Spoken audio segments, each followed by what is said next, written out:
Class 10th, English, worksheet number 51, date 7th of November 2020.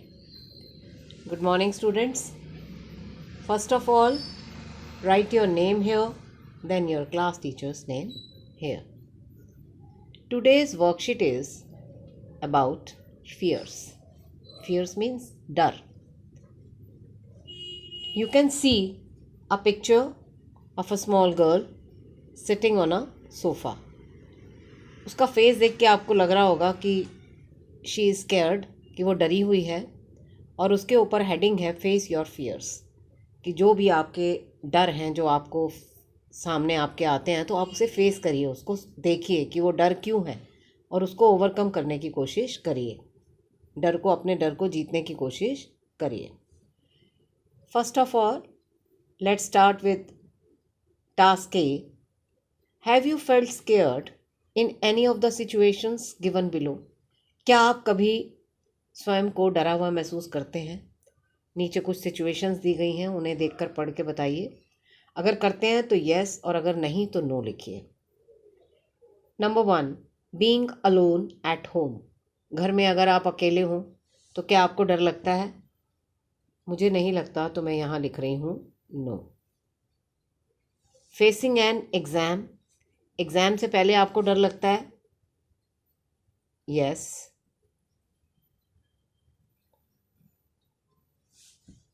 Next, walking on a lonely street at night.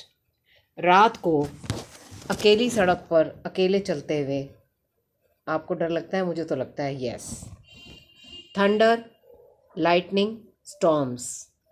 बादल गरजने लगे, बिजली चमकने लगे और ज़ोर का तूफ़ान आ जाए तब भी मुझे डर लगता है यस. अगर आपको नहीं लगता तो आप नो लिख सकते हैं. Next, having lost your way in a new city. नई सिटी में आप जाते हैं और आप रास्ता भूल जाते हैं, तो अगर मैं हूँ वहाँ पर तो मुझे डर लगता है, इसलिए मैं यहाँ पर लिख रही हूँ yes. Public speaking, being on stage. Stage पर खड़े होकर अगर आपको सबके सामने कुछ बोलना पड़ता है तो आपको डर लगे तो आप यस लिखेंगे, लेकिन मुझे नहीं लगता तो यहाँ मैं लिख रही हूँ no. Travelling alone in public transport. Public transport मतलब बस में या ट्रेन में अगर आप अकेले सफ़र कर रहे हैं तो क्या आपको डर लगता है? No. Talking to a stranger. एक अजनबी से बात करते हुए क्या आपको डर लगता है? Yes. Task B. Sometimes past failures discourage us. कई बार ऐसा होता है कि जो समय बीत गया है उसमें अगर हमने किसी फेलियर का, किसी असफलता का सामना किया हो तो वो हमें डिस्करेज करता है उस आगे काम करने के लिए. We can try to learn from them and start again.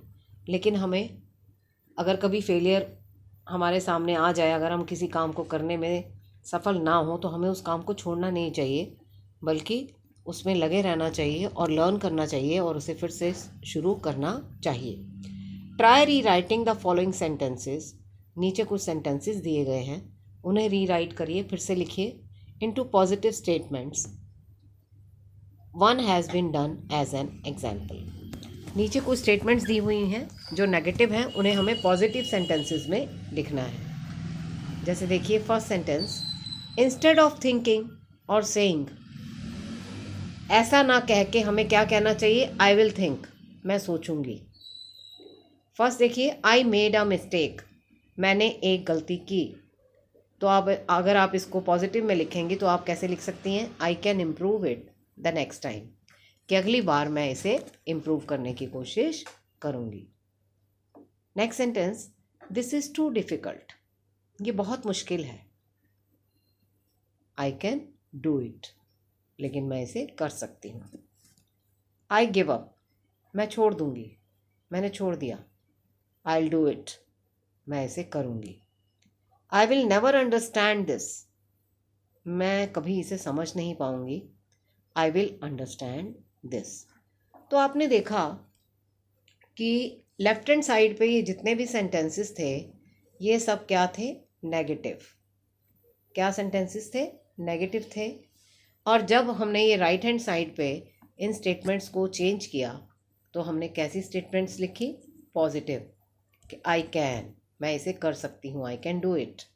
तो इस तरह से हमने इन नेगेटिव स्टेटमेंट्स को पॉजिटिव स्टेटमेंट्स में चेंज कर दिया। ये हमारा टास्क 2 था।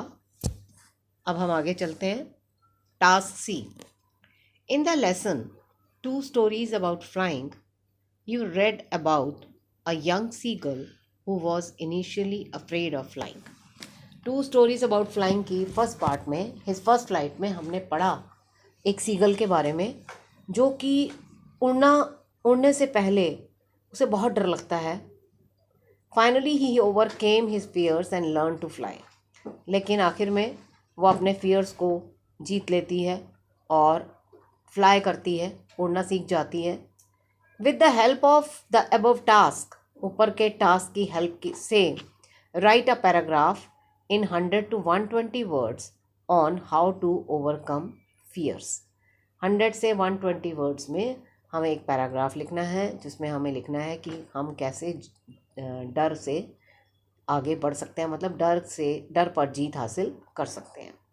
You may use the following pointers. नीचे कुछ पॉइंटर्स दिए हुए हैं, हम इन पॉइंटर्स को यूज़ करेंगे और एक छोटा सा पैराग्राफ 100 से 120 वर्ड्स का पैराग्राफ लिखेंगे। Number 1 pointer, identify your fears. सबसे पहले अपने फियर्स को आइडेंटिफाई कीजिए। Notice your feelings before the incident. Incident से पहले की फीलिंग्स को नोटिस करिए। मेंटेन अ पॉजिटिव एटीट्यूड, हमेशा अपना एटीट्यूड पॉजिटिव रखिए। Prepare well for the event, event के लिए अपने आप को तैयार करिए। सीक हेल्प, अगर ज़रूरत हो तो किसी की हेल्प लीजिए। Notice your feelings after the incident, और आप देखेंगे कि जब वो आपका इंसिडेंट जिसके लिए आपने पहले अपना साहस जुटाया था, जब वो पूरा कर लेते हैं तो आप कैसे फील करते हैं? आपको confident, relaxed, satisfied. Visualise success, success को विजुअलाइज करिए।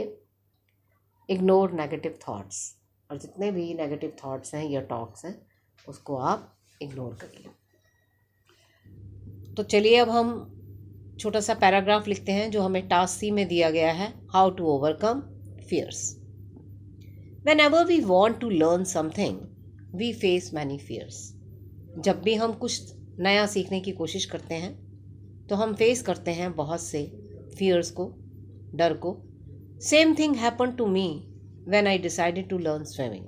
सेम चीज़ मेरे साथ हुई, मतलब मुझे भी बहुत से फियर्स को फेस करना पड़ा जब मैंने कोशिश की स्विमिंग सीखने की। I was in class 3rd when I decided to learn to swim. जब मैं क्लास 3rd में थी तो मैंने डिसाइड किया कि मैं स्विमिंग सीखूंगी। My parents took me to a swimming pool so that I could learn to swim. मेरे पेरेंट्स मुझे स्विमिंग पूल पर ले गए ताकि मैं स्विमिंग सीख सकूं। My father made me hold on to the wall of the pool and asked me to move my legs. मेरे पापा, मेरे फादर मुझे स्विमिंग पूल की वॉल के पास ले गए और उन्होंने मुझे कहा कि स्विमिंग पूल की वॉल को पकड़कर खड़ी रहूं और मैं अपने पाँव चलाती रहूं। आफ्टर सम टाइम, थोड़े समय के बाद, I found that I could easily float while holding on to the wall. मैंने देखा कि अगर मैं वॉल को पकड़कर फ्लोट करने की कोशिश करती हूँ तो मैं फ्लोट कर जाती हूँ। But when I was told to take a deep breath, लेकिन जब मुझे कहा गया गहरी सांस लो and put my head inside the water, और पानी के अंदर अपना सर ले जाओ, I was unable to do that. मैं वो करने में सफल नहीं हो सकी। I felt choked with water which was entering my nose. मेरे गले में पानी भर गया था, मेरे नाक से पानी अंदर जा रहा था और मेरा सब कुछ चोक सा लग रहा था, बंद सा हो गया था। That was enough to fill me with the fear of water.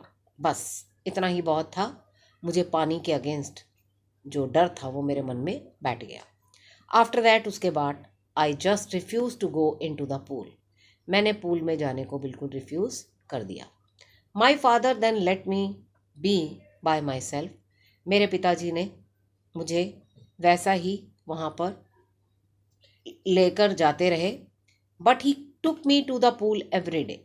मेरे पिताजी ने मुझे मेरे हाल पर छोड़ दिया, लेकिन वो मुझे रोज़ाना पूल पर लेकर जाते थे and made me sit with my feet dipped in the pool. लेकिन उन्होंने मुझे पूल पर वहाँ पर बिठाए रखा और मेरे पैर जो थे वो पानी के अंदर डाल देते थे।